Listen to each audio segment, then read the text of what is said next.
Hello mga kabishi mami, for today's ganap ay very special po dahil nga po papunta kami ngayon sa kung saan isi-celebrate po namin ang second birthday ni Migay. Dito po namin isi-celebrate ang second birthday ni Migay sa Flay Cafe kung saan po ay very intimate lang po.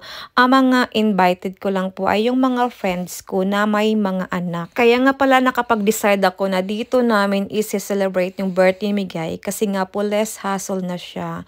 Meron na siyang included na pagkain at saka mga pang giveaway na rin sa mga kids. Pero nagdagdag lang po ako dyan ng mga konti for the girls. At one of the reason din ba't dito ko na pag-desisyonan na mag-celebrate sa birthday ni Migay dahil nga po kids si Migay. Kaya ang mga kids po talaga ay mag-i-enjoy as in kasi nga po palaruan.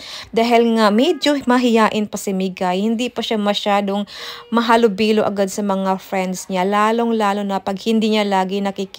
Pero si Amara yan, lagi niya nakikita pa si Sophia, pati si Ella. Sa lahat ng pumunta ng aking mga mom show friend, thank you so much talaga. Ang inyong presensya ay sobrang appreciated talaga as in. At may mga gift pa kayo kay Migay. Hayan, sobrang intimate lang po. Yung mga pagkain nga po pala ay mga finger food lang, french fries, pizza. Dagdag order lang ako yan ng 2 pizza kasi akala namin ay kukulangan yung pagkain. Pero ang dami pong natira pagkain as in, pero pina-take out ko na lang din po sa aking mga friends.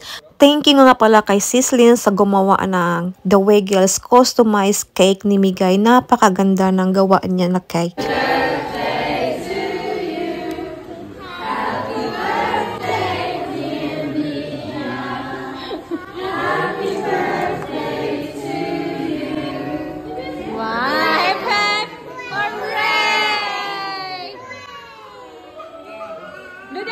Blow the candle here, where? Yeah, here. Yeah, you can blow the candle now. Honey, blow the candle. Okay, I take it for you. Ready?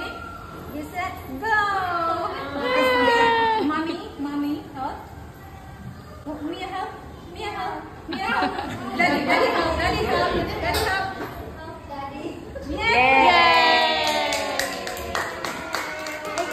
Ayan, kita niyo naman, masyadong mahiyain si Migay. Kami na lang din ang nag-blow ng candle para sa kanya. Yung mga play cafe nga pala dito sa Adelaide, hindi masyadong kalakihan. Hindi kagaya sa Pinas na yung kids zone na malaki talaga siya. At ang daming option ng mga palaruan nila dito. Masyadong simple lang pero ano pa rin, nakaka-enjoy pa rin, lalong-lalo na sa mga kids. At hindi lang ang mga kids ang mag-i-enjoy, pati rin yung mga momshi. O diba, kita nyo naman, ako rin nag-enjoy, charot. Sobrang nakakatuwa makita na si Migay ay nag-enjoy talaga sa simple birthday celebration niya.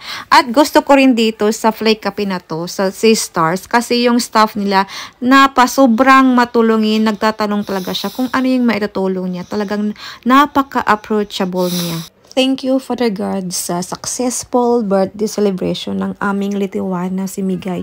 Sobrang as in happy na happy kami kasi nakita talaga namin na happy si Migay sa birthday celebration niya with her friends at kasama din yung aking mga momshio friends. Thank you very much sa supportan nyo dito sa YouTube at sa Facebook. Please don't forget to subscribe and share this video. God bless to all. Bye-bye!